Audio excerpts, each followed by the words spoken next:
And welcome back to part two of our Super Smash Bros. Ultimate North American Online Open October 2020. This time we've got our top four for regions 1 and 2. I'm Jordan Kent, and joining me fresh off a quick little lunch break, we have Vicky, Kitty, and Coney. And let's take a look at what these top four players are fighting for out of nearly 800 players in regions 1 and 2.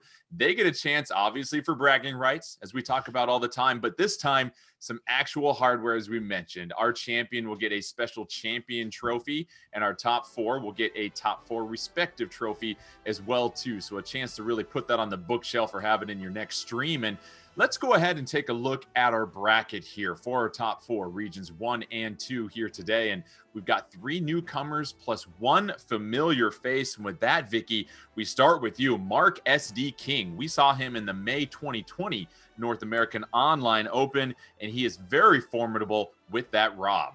Absolutely. I mean, we saw Mark SD King reach finals for Region 1 and 2 during that May tournament that you mentioned, Jordan. And I'm really excited to see how this plays out because Rob in general is a type of character that could really not only just do a lot of damage, but could really keep you on your toes. If you're not too familiar with the matchup, has a really a large kit and just covering a lot of space around you, forces you to jump. He got you with a forward air. So this is going to be interesting to see. Mark SD King, no stranger to how these brackets work. And I believe he's going to be facing off against Floppe. Yeah, Mark SD King coming into this number one seed in their region, Coney went 2-0 all the way through, but we saw that happen with Captain Remix in our region 7 and 8 final, someone that breezed their way to the top four going 2-0, and then, bad matchup. What am I going to do? And it seems like We Fit Trainers, that's the theme today of halting the momentum of some of these juggernauts coming in. Really comes down to experience in the matchups. Like we've said a million times before, the game is so diverse in terms of fighter perspective, and with nearly 80 characters in the game, you can't be ready for every single one, and you can't have a knowledge of how your fighter stacks up against every other fighter unless you're extremely diligent. So we're gonna have to see. I don't know. Mark seemed pretty comfortable against We Fit Trainer. I think that match could have gone either way. So we'll see how this one goes. There's not as much wild stuff, I think, here. I mean, Ice Climbers is a character that I think I might be able to count on one hand the times that I've seen them compete in a bracket. So this one's a little bit more normal, but we'll see if there's any spice on the way. All right, Vicky, you're facing off against a We Fit Trainer. How do you best approach them? We've really sung the praises of their ability to zone out with header, sun salutation, of course, what they can do up close. But how do you approach a We Fit Trainer to give yourself the best chance in a matchup against them? Well, I actually think that Rob doesn't do bad against his character, especially with the damage output that we have from Rob. But between Neutral Beam, you have Robo Beam, you have Gyro.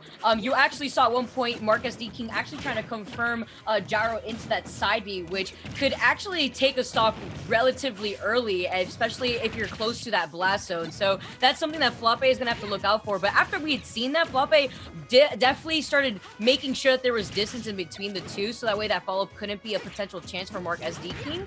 But that is definitely one of the things that you want to utilize. So we've gone ahead and reset things. You see three beautiful stocks each at the bottom of your screen. And at this point here, Coney, the double platforms, that might impact some of the things that Floppe can do as We Fit Trainer. And who do you think this benefits having both those platforms there?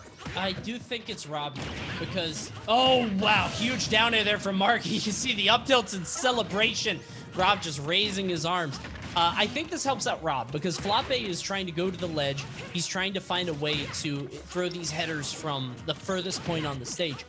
But the platforms really make it so that trying to come down on him with an aerial is just that much harder. So Mark can just kind of sit under them and try to play the horizontal game, in which case Floppe, I think, is just not as well prepared because the gyro cuts off so many options from the front. You can see it spinning right there, and you're sort of locked beneath that platform. It's just a tough space to be. Yeah, you pointed out there's just so many different things that Floppe now has to navigate, Vicky, to try and approach Rob. You've got the gyros in the middle, you've got the two platforms, and those really make it difficult for those headers to have a clear path to Rob unless you bounce him underneath the platform like we just saw right there. Yeah, absolutely. It provides like this umbrella effect right here and kind of saves Mark SD King from really seeing it as an extra threat. And now instead, though, Floppe keeping him above and now having to climb from a lack of stock, though. Mark SD King, he has the lead and getting that grab. It was unsafe, unfortunately, on shield here. and Mark SD King able to play a lot more patiently as well, kind of forcing Floppe to play his game rather than the opposite way around that we had seen within that last practice match. Floppe, though, being able to utilize that forward tilt, not only large, but also catching the landing from Mark SD King. Yeah, the deep breathing of Floppe on that forward tilt, able to even things up stock-wise, and Floppe trying to come back into this one, but it's all about Mark SD King using that gyro to try and condition Floppe. Gyro comes out once again. You see the gyro beam coming out, down throw, trying to follow up there, Coney, but can't close it out. Yeah, you're seeing a lot of things sort of thrown out, but not much in terms of actually landing.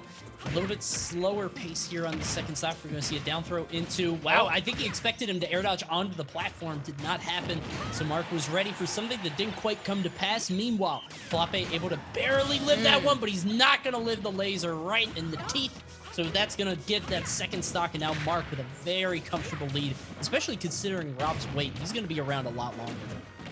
Floppe, deep breathing activated, gets the throw off the side of the stage. Mark SD King, that terrific recovery of Rob, just flying high above the platforms, able to land safely, able to knock a gyro followed by an aerial into Floppe, and that's what we're seeing, Vicky. Just so many different options for Mark SD King and Rob to approach Floppe. Yeah, and I want to highlight, I definitely think this map is what's really, really helping out Mark SD King specifically. Just now being able to utilize these platforms and add into that extra pressure. It's essentially forcing Floppe to play Rob's game, which is what Rob essentially always wants you to do. And the gyro, like the gyro also just sets you up where it could really mess up Wii Fit Trainer's attempt of just closing in that gap, but also applying the pressure that Floppe needs, especially since he's down at stock and he has to play from the disadvantage. I didn't even realize that the gyro just eats the sun salutation from full stage. If it's fully charged, you just eat. That's, oh, this is tough. And I think that's something you can navigate around on a different stage. But yeah, I think this stage is just not great, because you have to come in horizontally, and Rob loves that.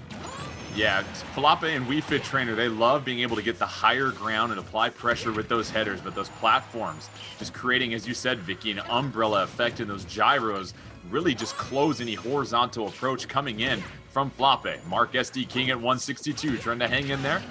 Deep breathing activated for Floppe, still down a full stock though. So Mark SD King in full control as we near the 3-minute plus mark of this match.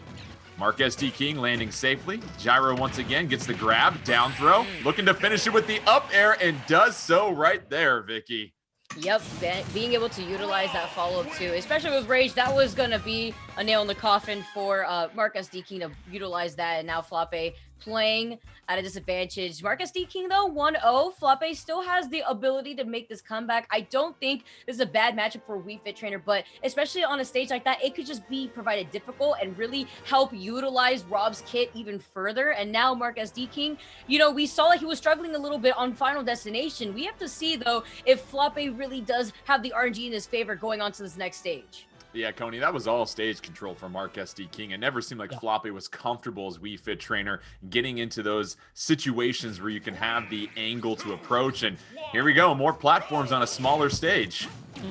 Yeah, this one's a little interesting because you still have the platforms, but I don't really think Mark is going to be at the space where he's able to... Like, the majority of the action is probably going to be in the middle, and if you come at Floppe while he's on the side, that's just what he wants. So I think this is definitely better for Floppe, but I don't know how much better. Good down air there. Floppe delaying his recovery with that header. Very well done. Not falling into the down air, but Mark just with this offstage assault. Floppe has got to find a way to get his feet back on the stage, and he does. Mark SD King utilizing that down air in the first game to really steal that early stock. It seems like Floppe has learned, and that's what happens, Vicky.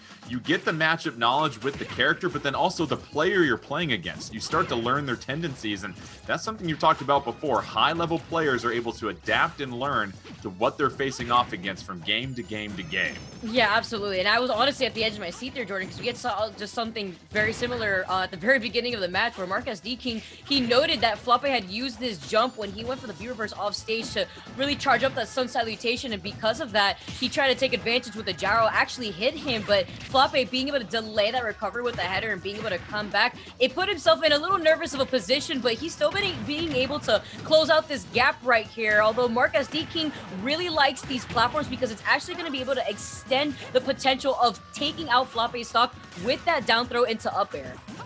Mark SD King able to get down to the ground safely. Floppe doing a much better job though here, Coney, of just being patient and looking for those openings and not giving Mark SD King a huge advantage in the second part of this stock. He's also staying on top of it at pretty much every opportunity. You saw him win they had one of those standoffs where both of you are holding shield next to each other at the same time.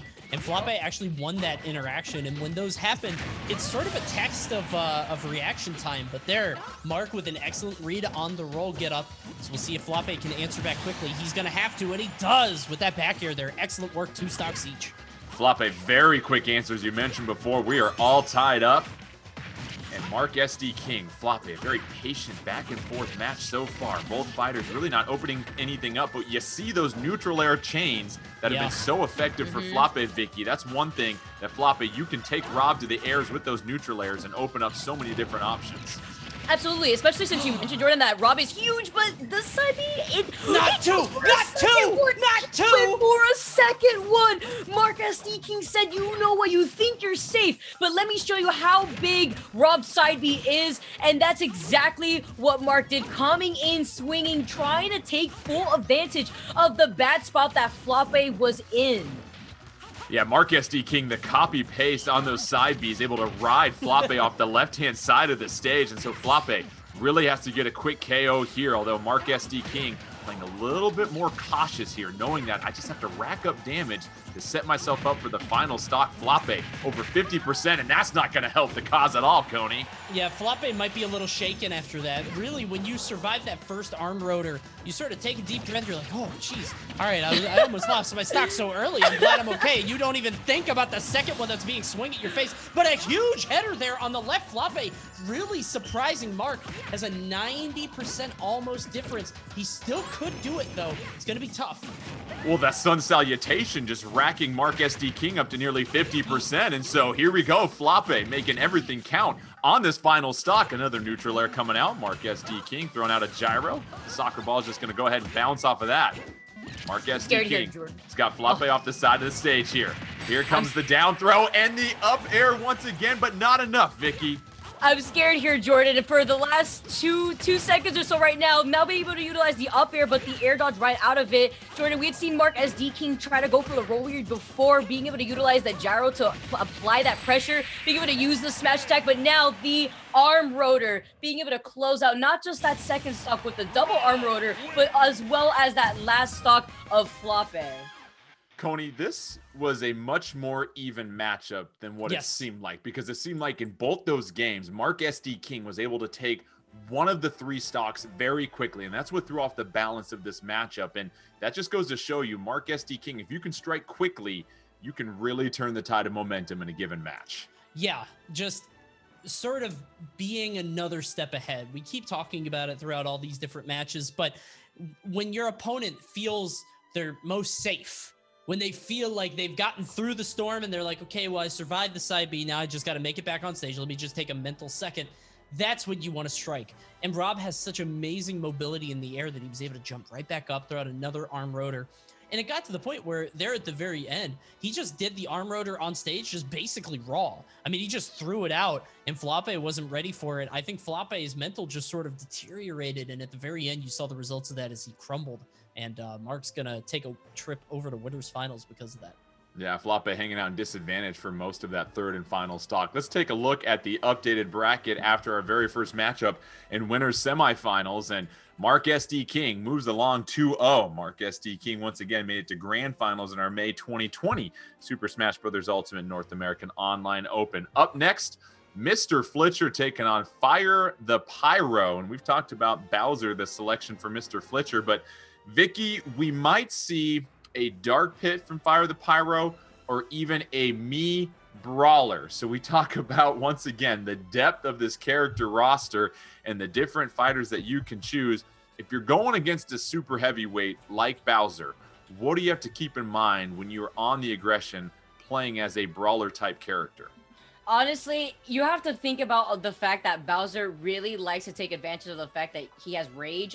He's a heavy boy, so just the fact that he could take a lot of the hits in general. I mean, he has tough guy as well, and also being able to utilize rage to his advantage with the moves that already have so much knockback to add on to that. You have to be careful of holding shield too long. You know, he could break shield with that down B, and just in general, the fact that he could be able to utilize the side B as well. Now, when it comes to Mii Brawler, this is a bit of a toss-up. To be honest with you, Jordan, Mii Brawler is always coming out of left field for me.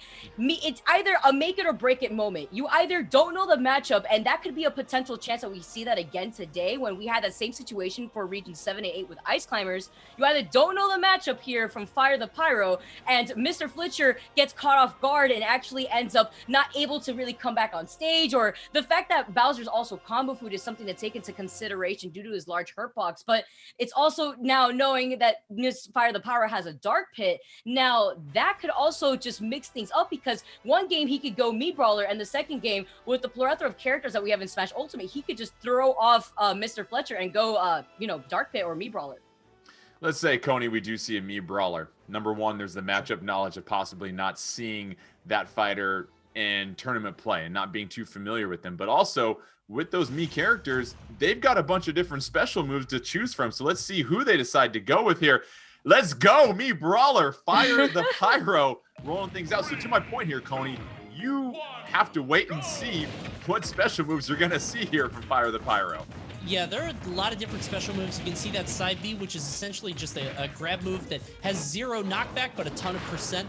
I will say that the matchup inexperience is not as huge of a deal in Mii Brawler's case, because he's really a mix of a lot of different characters. If you fought a Mario, if you fought a Wolf, if you fought a Brawler type character, you could sort of know what to do with Mii Brawler, I think. So it's not as crazy as something like an Ice Climbers. And now I think we've seen all specials except for the down B. We don't know what Pyro's doing here, but he's going for that, the down B, the flip kick, reminiscent of Zero Suit, to try to get a little bit more mobility. He's got the shot put for a bit of projectile range. He's got the side B for pure damage and a command grab. Gets hit by the down air, but it's not quite enough as Mr. Fletcher takes an early lead. You see Pyro. Vicky, I feel like if somebody wasn't familiar with this Smash roster, they are losing their mind right now as they see the Smash and wondering who's in this game. He's throwing bombs. He's actually throwing bombs. People So, get Mr. caught so off Fletcher guard. taking that first stock is Bowser, and as you pointed out, Bowser surprisingly quick for a super heavyweight as well too. Vicky, they gave the big fella some tools to work with.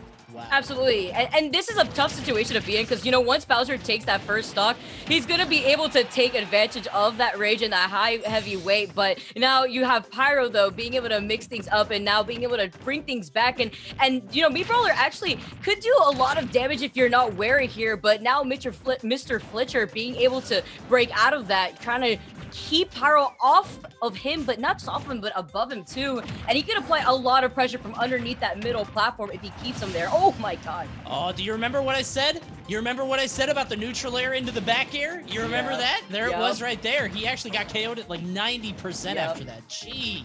Yeah, Mr. Fletcher, all it takes is a couple of openings here. And Coney, for Bowser, you're not trying to have these beautiful 10 and 12 hit combos. You're looking for a couple of pokes and then those 1 or 2 hit combos that give you the KO, and we just saw it. Yep, you don't want anything fancy. You don't have to. You just get the neutral air into the back air, stuff like that. You want to barely miss space. Or, I'm sorry, you want to barely space out an opponent's misspaced options so you can get as much flamethrower as you can and rack up 20, 30 damage sometimes.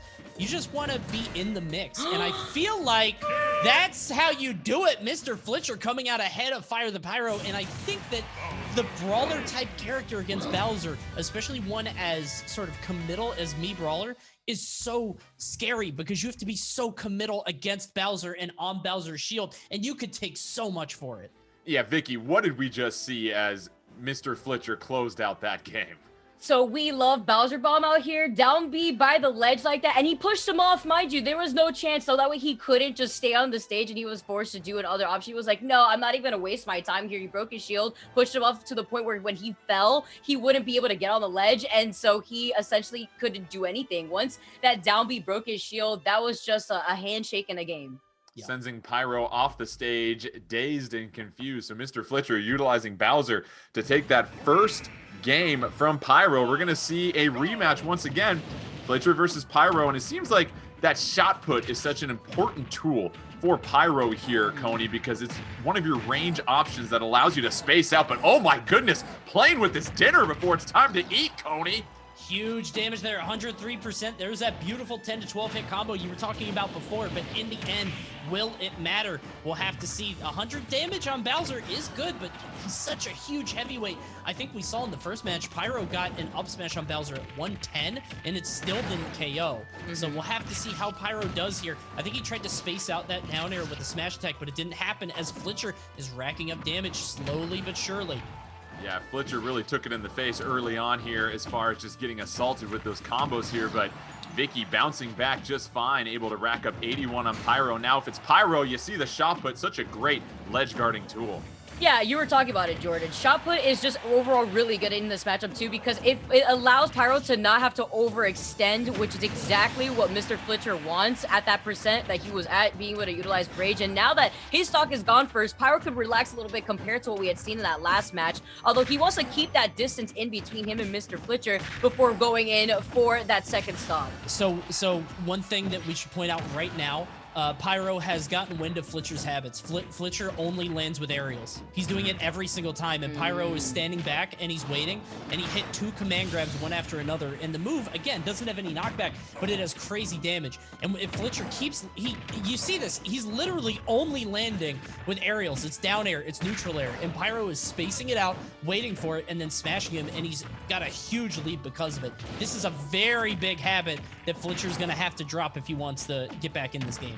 And such an incredible point right there, Coney, because Vicky, when you look at the top players, they realize if they've got a habit or a tick like that, they have to eliminate it. On the other side of it, Pyro realizes, okay, I've spotted a weakness and I'm going to exploit this for the rest of the match. Yeah, absolutely. It becomes more than just the tier of characters. It becomes, it kind of boils it more so down to the habits that your opponent picks up on. And that's exactly what we're seeing from Fire the Pyro here. He's been able to really take advantage of the fact that Mr. Fletcher has been landing with these aerials. He really likes that down air. And because of that, he's kind of holding back. He's able to use that neutral beat. And he's kind of like, you know, if you're going to use this all the time, I'm going to take full advantage of that. And you can already see him running away with this lead. Yeah, there's no chance to respond. You see him, he's just killing it now. Yeah, huge forward smash. Pyro, I don't know, man. That was a clinic. Download might be complete. Yep. Pyro, unbelievable adjustment to read the habits of Mr. Fletcher and Bowser. And as Coney pointed out, that down air to land every single time. Pyro just abusing that throughout the game. So now you wonder, will Mr. Fletcher realize the error of his ways or continue these poor habits going into the final game? And you know, Vicky, this is the conversation you were having. These top level players, once again, they're so aware of their individual matchup, not just with the character, but with the player who they are facing off against. Yeah, and you know, it also boils down to if Mr. Fletcher could really be aware of that, because he did do it a lot. It didn't look like he was stopping anytime soon. And if, you know, his aerials didn't work when he landed, he would try to go for the, you know, the side beat, the command grab. So, you know, little things like that Pyro's been able to keep into consideration. You already see he's already going in all aggressively, and he's going to still be able to utilize these platforms that are on the stage here to really push forward with that neutral B. You see Pyro already applying all sorts of pressure on Mr. Fletcher, just reading him once again. The down airs, Coney, we are seeing them just continue to come out from Mr. Fletcher. That can't continue if he wants to try and have success. No, absolutely not. Pyro has gotten wind of it, and that's what you kind of have to do with this character with Mii Brawler. You have to be a bit more nimble, a bit more wise. You see Fletcher air dodging to the side. Not a great option, but it's better than constantly landing with aerials, and it does show that he's sort of trying to adapt and trying something else. I do like the consideration there. One of the risks with Bowser is that you are sort of rewarded with this character for playing a little stubborn, a little headstrong, but that also comes with it. If you don't change anything up, you're just going to get more and more predictable, and your opponent's going to be able to read you more and more as he lands that Bowser Bomb. Not quite enough to KO just yet. Yeah, surprising that Bowser Bomb didn't get the KO. That would have been a huge opportunity for Mr. Fletcher. You just needed to rack up a little bit more damage. But once again, that one will get the KO here, Vicky. And so Mr. Fletcher doing a fine job of recalibrating, starting to shorten some of these bad habits he had and getting his hands on Pyro as the true grappler that Bowser is. I like that weight right there. Mr. Fletcher is kind of mixing things up better now. He's not only mixing up the timing, but he's also doing a really good job. Now that he has the lead, it could be momentum based, you could really say, because this is something similar that we had seen in the first game, and now he's got Pyro on his tails trying to keep up, and he's going to be able to run away with this rage and pressure. Yeah, Coney, the out-of-shield options from Mr. Fletcher have been very successful so far. Yeah, being able to pop that up B the second that Meat Brawler hits your shield is just so good, especially when a character has stubby normals like Meat Brawler does. It's a lot safer. And one of the things that I'm noticing is that Fletcher is making slight adjustments in his play, and... Oh, wait. No. Oh, no, Mr. Fletcher.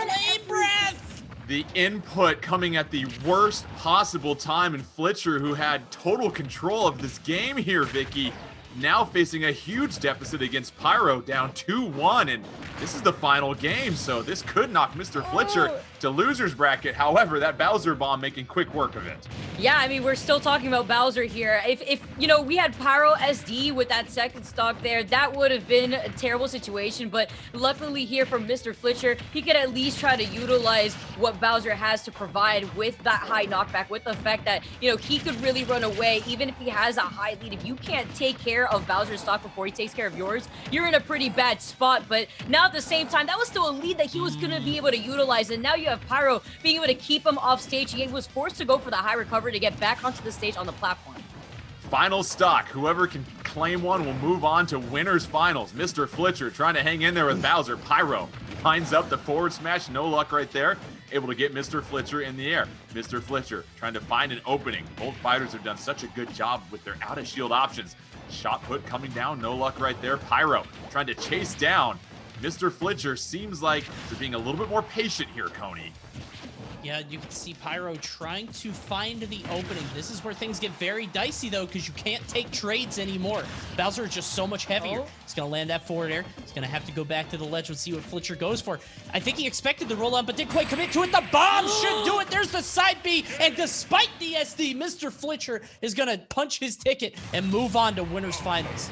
The Bowser bomb claiming some vital stocks in that matchup as Mr. Fletcher overcomes a tremendous amount of adversity, Vicky, to punch his ticket to winners finals. So you see the chess match that took place between both Pyro and Mr. Fletcher in all three games. Just a sensational set right there. Absolutely, especially after the SD though. I really want to commend the fact that Mr. Fletcher didn't really let it get to him. That could really put you in a bad spot mentally, just in terms of, oh, you know, I had the lead, now I have to actually make this climb even further. And although luckily, because you know, the Pyro was already at such a high percent, he was actually able to utilize Bowser's kit right there to take care of that stock rather quickly, instead of letting that gap go so far away from him, and basically even out the game despite that SD and make the comeback all around. Let's take a look at the updated bracket, because we've got our winners finals set here. Mr. Fletcher and Bowser bulldozing their way to winners finals. They'll take on Mark SD King. Flappe and Fire the Pyro will face off in loser semifinals here in just a little bit. But now, Coney, you've got a Rob with Mark SD King taking on the huge hurt box and target that is Mr. Fletcher, a pair of heavyweights facing off against each other. What do you make of it early on? This is going to be very difficult for Fletcher, I think. Bowser against Rob already is sort of difficult, but also you sort of remember the fact that Fletcher was getting just exceptionally stubborn at certain points in that match. There at the end in that third stock, he took, I think, 4 or 5 shot puts in a row off stage and racked up maybe 40, 50, 60% damage. Again, in the mind of a super heavyweight, you can afford to take free damage. You can afford to take that percent.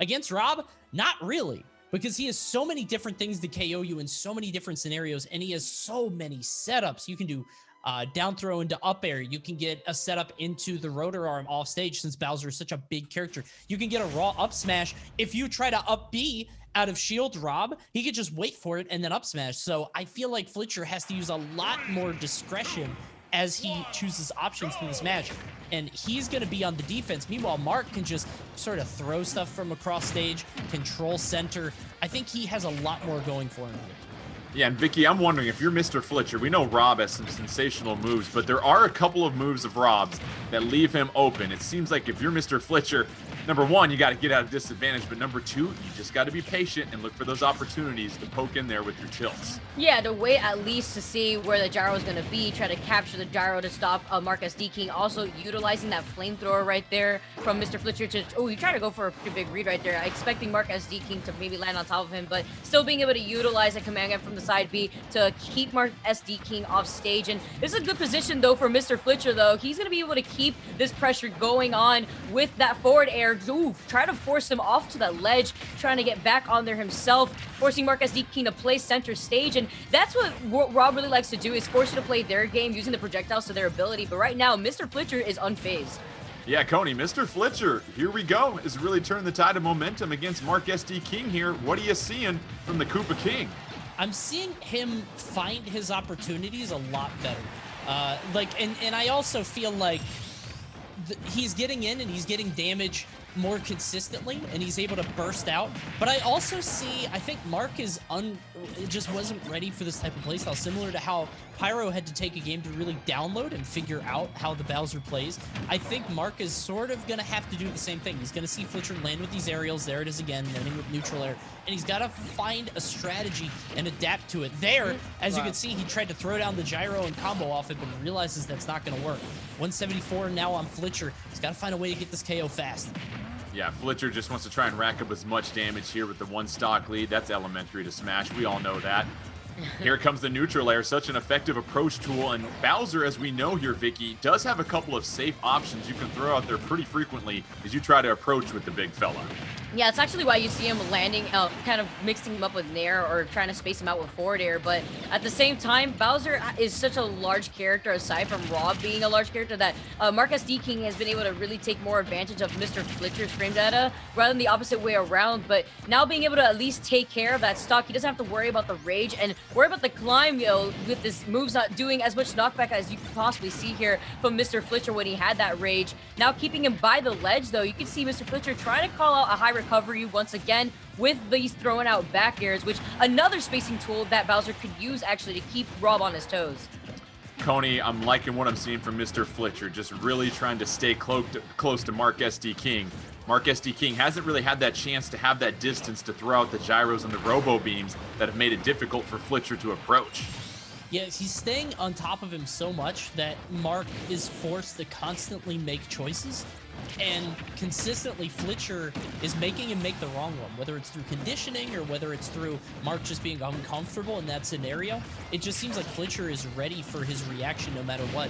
Like right there, that get-up attack. I mean, Mark tried to expect a roll away, tried to expect some kind of fear, and he didn't have any. And Flitcher able to survive and lands on stage, getting a little bit of residual damage as well. This is a big moment because Mark SD King has done a fine job of not racking up too much damage until that Bowser bomb on this final stock. A quick KO here goes a long way in evening things up, but Bowser able to hang in there. Great DI as he gets back up on the stage. Oh, but that up smash going to clear the way here, Vicky. Yeah, that up smash lingering for quite some time right there to clip onto Mr. Flitcher. That was great, but this is honestly really good showcase from Mark SD King. Just the fact that he's been able to keep Mr. Flitcher on his toes just with the pressure and trying to come back from the ledge. That also allows Mark SD King to get into Mr. Flitcher's head. But here you have the opposite way around with Mark SD King keeping him above, but now being off stage, Mr. Flitcher is going to try to utilize this disadvantage, try to catch him with the up air, but rather landing now instead with the down B. Mark SD King, he took a lot of damage there, but regardless, we've seen from Rob that rotor arm, that's exactly what he wants to look out for. But Mr. Flitcher, knowing better, goes for that high recovery and lands on stage first. And it really seems like Mark SD King here is missing a couple of openings, Coney, to really punish Mr. Flitcher in some of these landings. Yeah, you saw him try to get the grab off the down air, but was slightly misspaced and ate an aerial for it. This might do it. Not quite. I think if he landed on the platform, that would have done it. But Mark slightly angling it to the side, has to make sure he gets on stage correctly, throws out the gyro, is going to buy himself some space, gets the down throw into the up air, and Bowser's huge hurt box is going to go right into it as Mark takes a quick turn with that taunt to the other side of the stage. He earns game one. Such a consistent KO option and confirm, Vicky. That down throw into up air. And as Coney pointed out, Bowser was such a huge hurt box. You weren't going to escape that. And how about Mark SD King having the patience when he was down 2 stocks to 1? We saw Mr. Fletcher sitting at 55% and a full stock advantage, but Mark SD King was just persistent and made the right plays at the right moment to hang in there long enough to look for that opportunity. And we saw it with that down throw into up air. Yeah, honestly, Jordan, I feel like we're seeing a similar situation to the last match with Mr. Fletcher, where now Mr. Fletcher, his habits are getting caught on by Mark SD King, and he's going to be able to utilize that going into this next game, considering the fact that he was able to close in that gap, which you never really want to be in when it comes to Bowser, especially when he wants to really take advantage of the fact that he has the lead. But overall, we never know. I mean, you never know if, in terms of matchup-wise, Mr. Fletcher may want to go in swinging, but other than that, he was doing a really good job at the beginning. He was able to carry on that momentum, but at the end of the day, when Mark SD King was able to really follow up with that down throw into up air, you can't really escape at that point. I mean, you're Bowser, you're a big boy, and then especially at that percent, you could kiss that stock goodbye. Yeah, Coney, we've seen a lot of these KOs off the Bowser bombs come when they're able to land on the platform. And you look at these platforms now at the side of the stage, it seems like if you're Mr. Fletcher, you certainly want to be playing on the edges a little bit more so in the middle if you want to get those KO confirms. He's been doing a lot of that too. Like when Mark is off on the side, Fletcher will chase him all the way over. Doesn't want to give him free reign of the entire stage. The problem for him though is that Kalos is such a big stage, man. You got to go all the way over there. And you can see how Mark is abusing that right now. Just throwing out these projectiles using Rob's huge vertical mobility, able to dash up into the air. And it feels like Fletcher has not quite figured it out yet. He's able to space that forward air. But even the up B out of shield, yeah, it's not going to catch Mark as he's able to escape.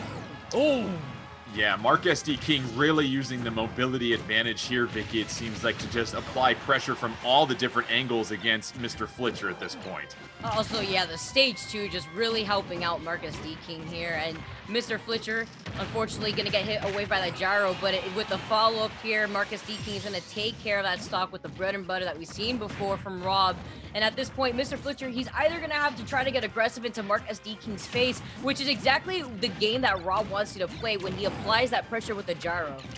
And that's what's scary here, Coney. The down air landings that we're seeing from Mr. Fletcher leave him so wide open to such a consistent KO confirm from Mark SD King as far as that down throw into up air. If you're Mr. Fletcher, you got to be aware of that. You have to be more careful, yeah, for sure. And he's not even doing it every time, like, from a certain height. He's doing it consistently no matter what. So as long as you hold shield, you should be okay. There's the rotor arm, and Mark looking as fresh as a daisy, man. He's still on his first stock, 88%. I've got to be honest, I think he was doomed by the stage choice here. Kalos is just the worst thing that could have happened to him. You can see Mark, I think that was a misinput. He was going for the down air, and that might have well done it for Fletcher.